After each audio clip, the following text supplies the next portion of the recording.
출사표입니다. 네. 좀 전에 뭐 여권 출사표 얘기했었는데 여권만 출사표를 내는 건 아니죠. 보겠습니다. 2. 고출사표 어대명의 흥행 고심입니다. 네. 국민의힘은 춘추전국 시대다. 반면에 민주당은 어대명이라는 얘기가 나와요. 어차피 대선 후보는 이재명 아니야. 어대명이라는 얘기가 나옵니다. 그러다 보니까 고민이 되는 게 흥행이다라는 거예요. 김수민 의원님. 민주당 경선의 흥행 포인트가 뭐가 있을까요? 일단 흥행이라는 것은 원래 구도 자체가 팽팽해야 흥행이 될 수 있는 거기 때문에 네.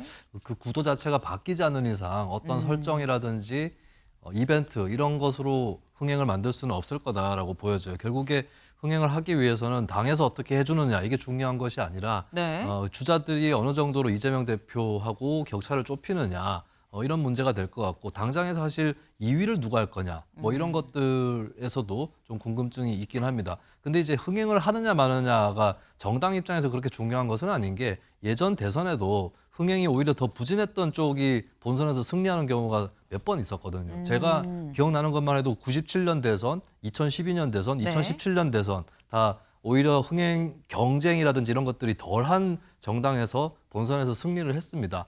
결국에 경선 흥행은 당 내에 주자들한테 어느 정도 맡길 일이고 민주당은 아마 이 당 차원에서는 뭐 경선 흥행 딱 이런 것보다도 전체적으로 본선에서 어떻게 좋은 선거를 치르고 정권을 교체할 경우에 어떤 좋은 정부를 만들 거냐 이런 쪽으로 주력을 해서 생각을 하는 게 맞지 않을까 싶습니다. 네. 그러니까 지금 말씀 팽팽해야 경선이 흥행하는 건데 지금 민주당 입장에서는 어대명 그러다 보니까 경선보다는 궁극적으로 본선에 당 차원에서 신경을 쓰지 않겠느냐라는 말씀이에요. 그리고 아까 이 말씀도 하셨죠.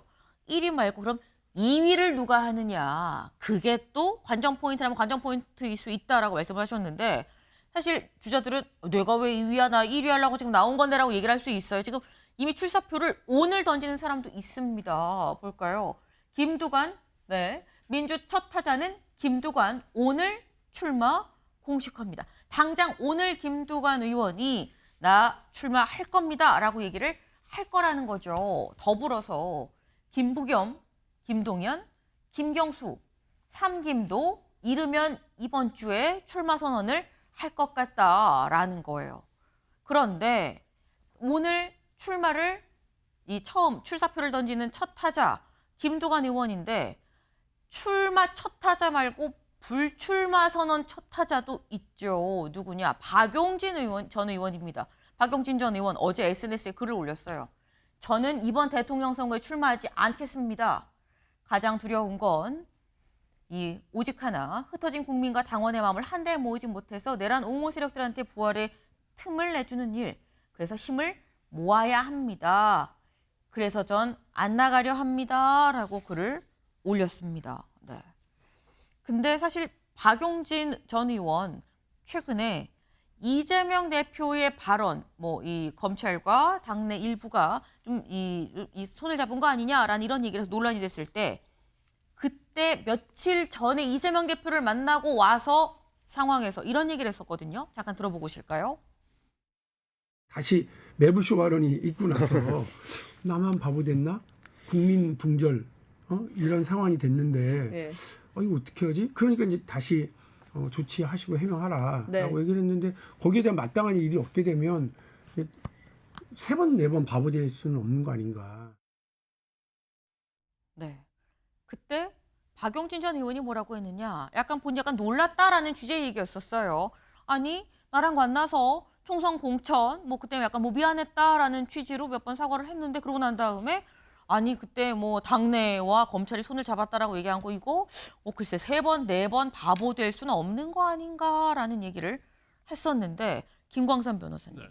박용진 전 의원의 이번 불출마는 사실 좀 앙금이 남아있는 거 아니야라는 생각을 할 수도 있어 보이거든요. 물론 그렇게 생각할 수도 있는데 네. 이제 오히려 앙금이 남아 있으면 출마해야 하는 거 아니에요? 그래서 출마해서 이제 경쟁하면서 이제 공격을 네. 하는 게 맞겠죠. 그런데 지금 민주당에서 경선한다고 그래서 이재명을 이길 수 있는 후보는 거의 없다는 게 거의 만장일치 아닙니까? 그러면 결과적으로 지금 출마를 선언하게 되는 사람들, 일단 김두관 전 의원부터 출마를 하겠다고 하는데 거의 뭐 페이스메이커에 될 가능성이 크다. 그러니까 모양새만 세워주는 것이지. 그리고 아까 앵커께서 이제 2등이 누구냐 이런 얘기를 했었는데 물론 2등이 누구냐도 중요할 수 있지만 중요한 것은 2등이 네. 어느 정도의 1등과 이재명 대표의 격차를 벌리느냐 이제 그게 더 중요할 것 같아요. 그래서 뭐 상당히 따라잡는다랄지 네. 그러면은 뭐 다음 대선에서 상당히 고무적인 그런 뭐 영향을 좀 미칠 수 있을 것이다. 그래서 지금 비명계 주자들이 아마 당내 경선에서 이기겠다 생각하는 사람은 별로 없을 것이다. 저는 그렇게 보이거든요. 그래서 그렇지만 뭐 김두관 의원이랄지 김경수 전 지사랄지 네. 김부겸 이런 사람들은 할 말을 하는 사람이거든요. 근데 사실 경선에 뛰어들어서 유미한 득표는 얻지 못할 망정 네. 이재명 대표와 서로 공방을 주고받으면 그것은 제가 볼 때는 뭐 상당히 컨벤션과 약간은 있을 것이다. 그리고 어떻게 보면 다음을 생각하는 대부분이 주자들이기 때문에 이재명 대표가 대립각을 세울 가능성이 커요. 그러면 이재명 대표의 어떤 약점이랄지 사법 리스크랄지 이제 이런 것들이 과정에서 그러니까 경선 과정에서 드러나기 때문에 이제 그 부분을 아마 이재명 대표 측도 가장 염려하는 부분이 될 겁니다. 지금 말씀은 2위 주자가 누가 될 것이냐도 중요하지만 2위 주자가 1위 주자와 얼마나 적은 폭을 얼마나 따라잡은 상태에서 2위를 하느냐 이렇게 된다고 한다면 사실 차기 후보의 얘기에 오를 수 있기 때문에 그 점이 상당히 좀 주요 포인트다라는 말씀을 또 하셨습니다.